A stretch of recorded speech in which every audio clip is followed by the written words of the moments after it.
It seems like the baby wants to say something," said my 8-year-old niece, glancing at my son's face. "What? That's nonsense. Babies can't talk." My son laughed off what he thought was child's play. But my sister and I were startled and looked at my niece. The grandson blinked his big eyes several times and looked up at me and my sister as if he had something he wanted to convey. "It's true, I can hear this child's voice," my niece insisted, tearfully staring at my son as if conveying the baby's words was her mission, even if my son mocked her. My son's wife watched this scene in astonishment. "Huh, then what is he saying?" "I'll listen, just for you," my son said with a condescending look. It wasn't a look one should give a small child. I swallowed hard, watching anxiously for what my niece would say next. "My name is Tina.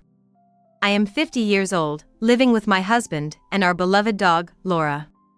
Until 7 years ago, we lived with my son, Ken, and Laura, but after graduating from community college, Ken started working at a factory and moved out to live on his own.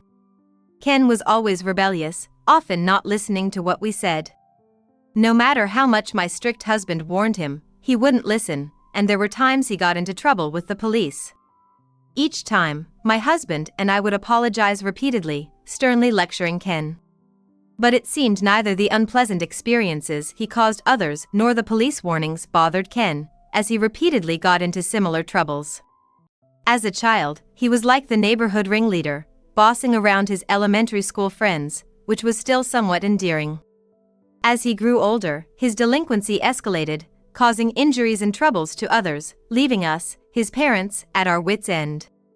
We were worried about him until he graduated from community college. However, upon graduation, he landed a job at a company, and we were overjoyed, thinking Ken had finally turned into a decent person. Becoming a working adult, whether due to being busy or changing his ways, the calls from the police stopped.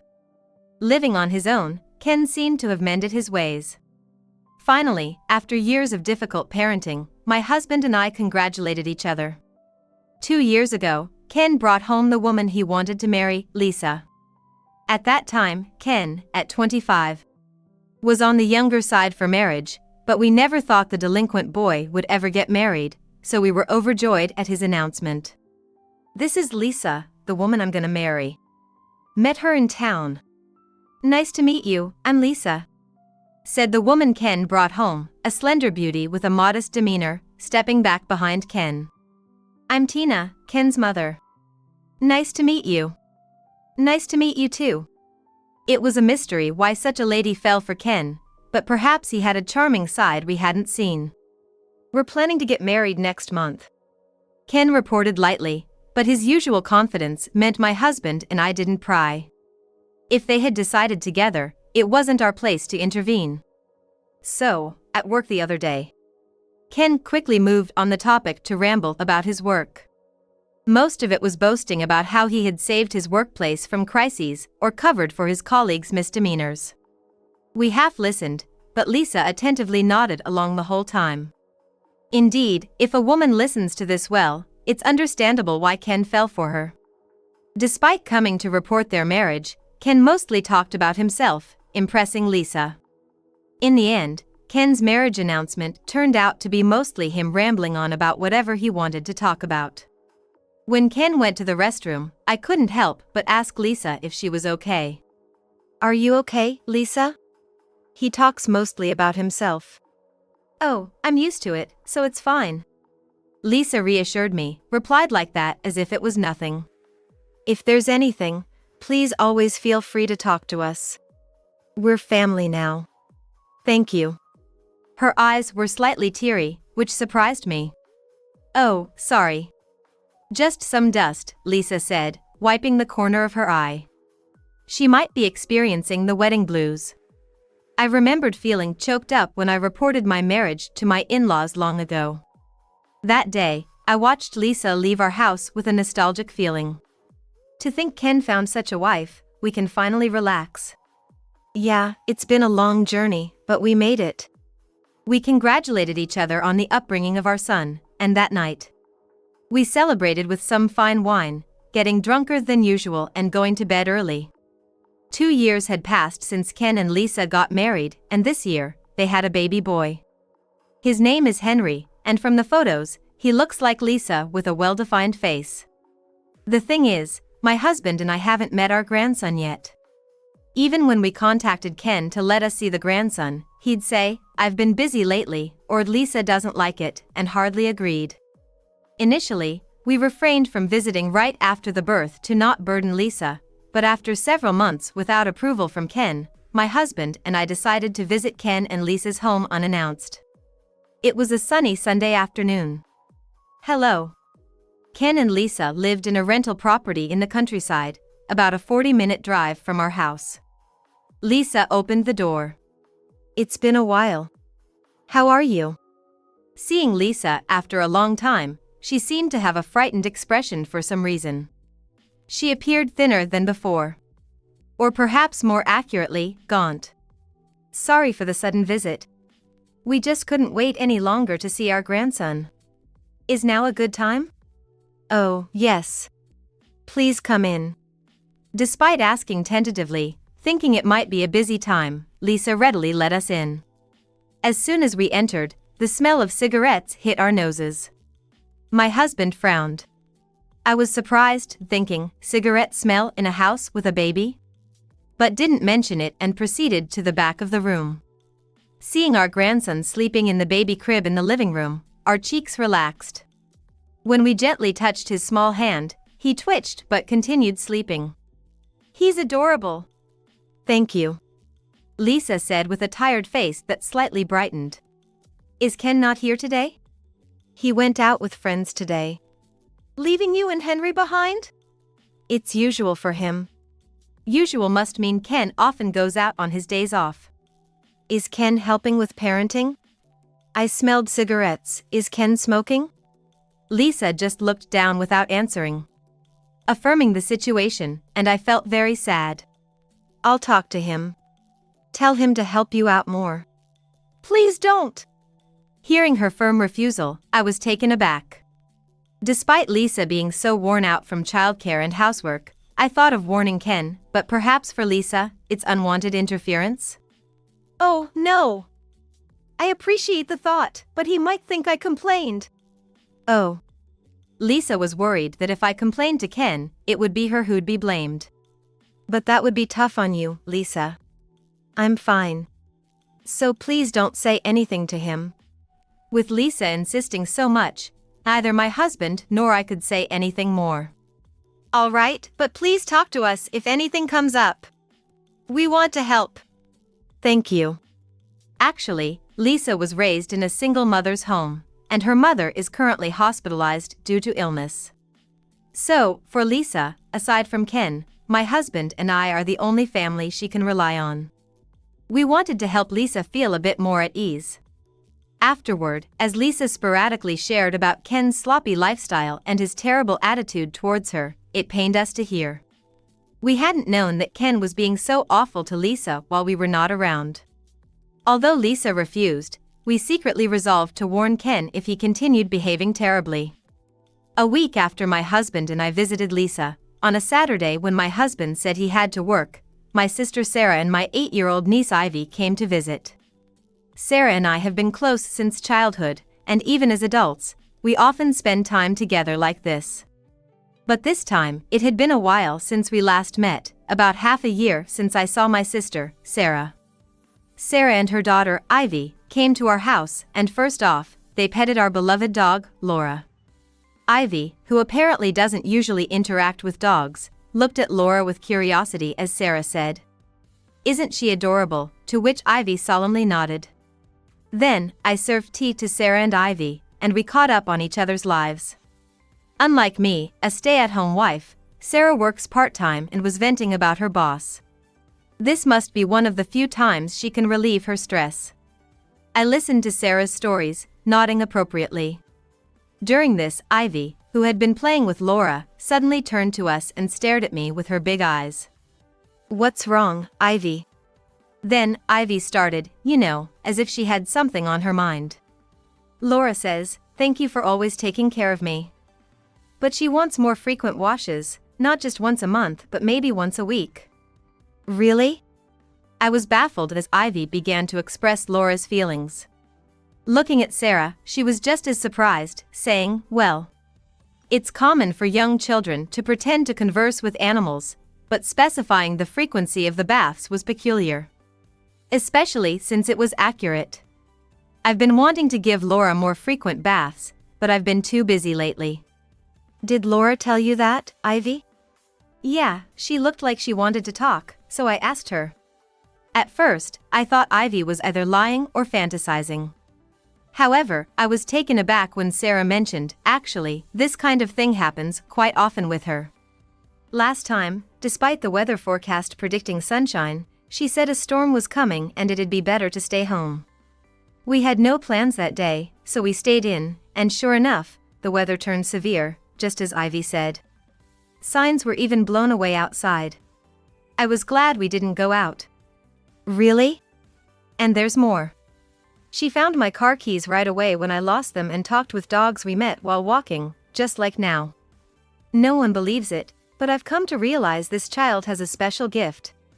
Sarah continued, patting Ivy's head. If what Sarah said was true, I too had to believe Ivy had some unique ability. Despite finding it unbelievable, witnessing this power firsthand left me no choice but to believe. Ivy, having relayed Laura's feelings, went back to playing with her as usual. And how about you? How have things been lately? Sarah turned to ask me as I recalled last week's events while watching Ivy. Actually, I met my grandson for the first time the other day. I began, sharing everything I saw at Ken and Lisa's house.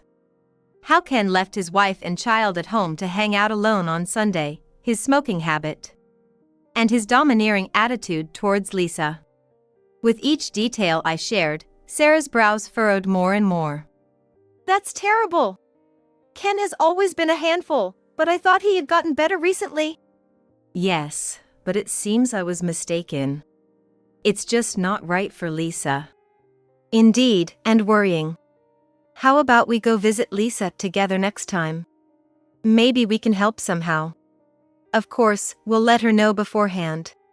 All right, I'll ask her. The following weekend, Sarah, Ivy, and I visited Ken and Lisa's house again. After notifying Lisa in advance, it turned out Ken was out again, which was just as well. However, I couldn't help but disapprove of Ken leaving his family alone almost every weekend. Hello, Lisa. Sorry for visiting again. It's okay. It's just me and the baby, so any time is fine. Hello. Sarah and Ivy greeted Lisa for the first time in 2 years since we last met as extended family. Ivy rushed over to the crib where my grandson was lying, gently stroking his head. She seemed to like the baby. As we watched Ivy, we sat down at the dining table. Lisa looked even more exhausted from childcare and housework than before, prompting concerned looks from Sarah. Has Ken's behavior changed since then? It hasn't changed. When I try to go out, he yells at me to stay in the house, and he does whatever he wants, like drinking and smoking. If I even slightly resist, he says, "Who do you think is earning the bread for you guys?" Lisa shared, tears brimming in her eyes as she spoke about her daily life. Sarah offered Lisa a handkerchief. Are you okay? I can't believe it. Makes me want to do something about it. I was so angry at Ken's appalling behavior that I couldn't stand it. It would be nice if we could find something on him, something that could get the police involved. Sarah muttered. Hearing this, Lisa gasped. It's not about the police, but lately, we've had debt collectors come to our house. Since my husband wasn't home, I told them they must have the wrong person, but they said, "This is Ken's house, right?" Really? That happened? It's hard to ask, but Lisa, do you have debts? No, I have no idea about any debts. This house is rented, and we don't have any loans. Sarah and I exchanged looks, wondering what was going on. Was Ken in debt without Lisa knowing, unable to pay it back? While we were swirling with questions and searching for the right words to respond. What a loss today, just my luck. We heard Ken's voice as the front door was roughly opened. Everyone's face froze as we heard Ken's voice. Huh? Why is Mom here? Ken glared at me, reminding me of his rebellious and delinquent days. I'm sorry for intruding unannounced. But I was worried about Lisa. Ken was startled not only by my presence but also by his aunt and cousin being there.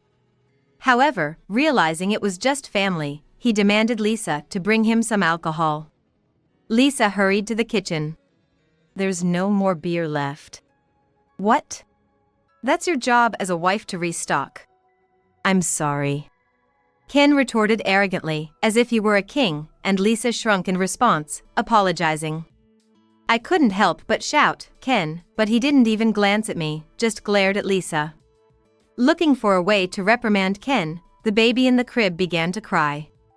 Lisa looked startled and started to move towards the baby, but Ken's fierce glare stopped her in her tracks. Sarah and I exchanged looks, trying to communicate silently about what to do next. That's when Ivy spoke up. Hey, the baby seems to have something to say.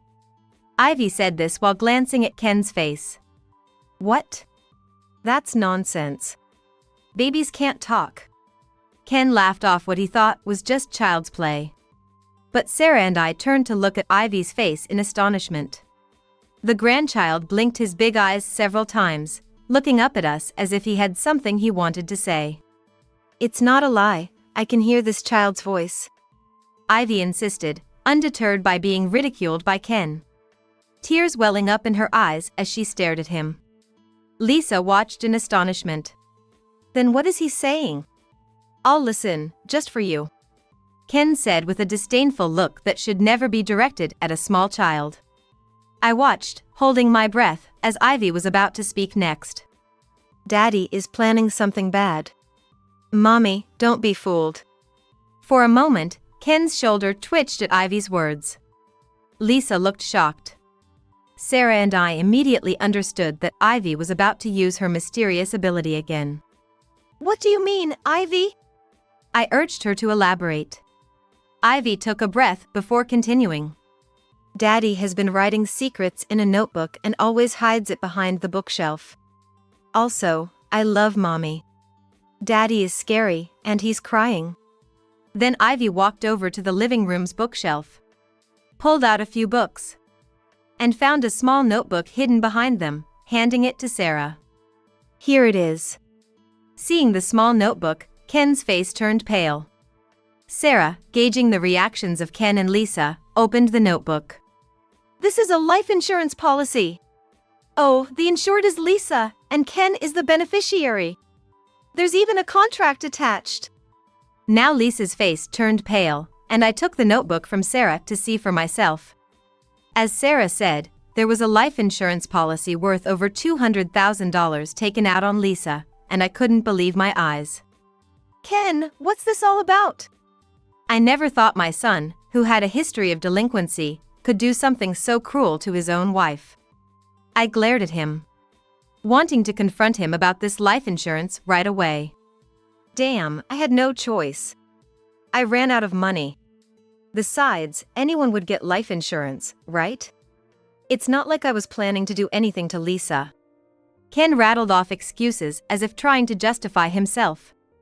The fact he mentioned not having money was corroborated by the debt story I heard from Lisa. It was clear where the money had gone, considering how he leaves his wife and child to hang out every day. Probably wasted it on some frivolous activities.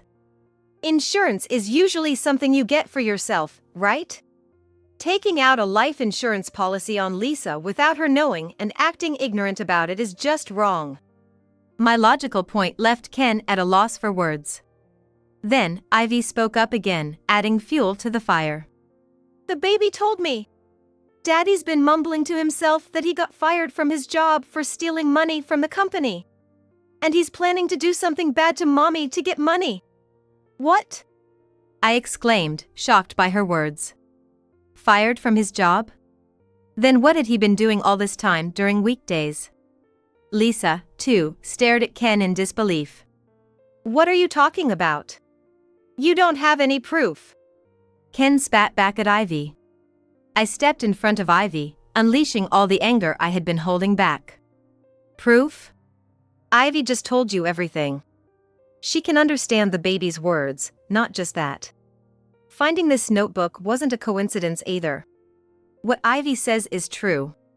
You've seen the life insurance policy with your own eyes. Stop making excuses and apologize to Lisa. I scolded Ken more fiercely than ever. Heartbroken to know my son could attempt such a terrible thing against his wife. Ken, who had boasted about covering for his subordinates' misconduct, was actually the one causing trouble. It was disheartening and made me feel nauseous to think my own son could sink so low. What the hell? Ken ruffled his hair, twisting his face in frustration. But it was all his own doing. No one felt sympathy for him.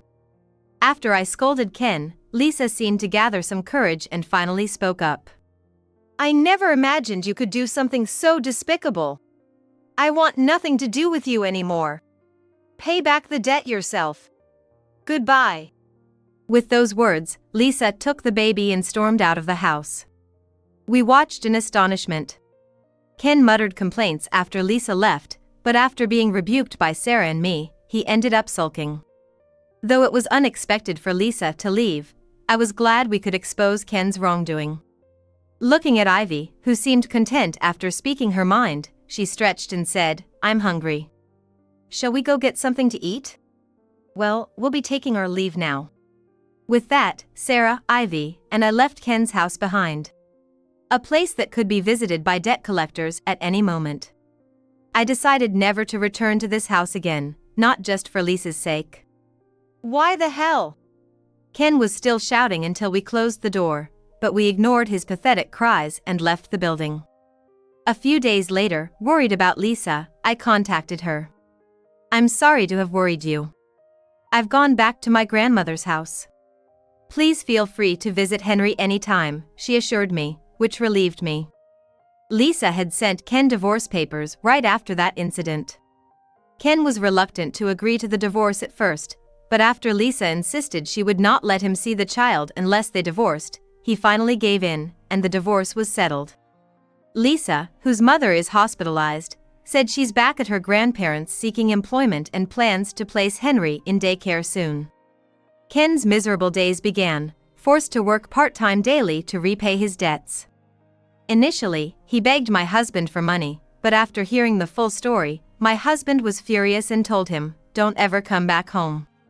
Thankfully, that meant Ken no longer sought help from us. I don't feel sorry for him. He brought this upon himself. Now, I occasionally visit Lisa and her grandparents' house to play with Henry. Despite everything that happened because of Ken, Lisa and her family have warmly welcomed Sarah, Ivy, and me. Ivy, do you know what Henry just said? Yeah. I'm happy I can play with Mommy and Grandma. Really? That's great. Lisa was just oppressed by Ken. She's actually a kind and polite, wonderful person. That's why she still treats us without any discrimination. For me, that was enough.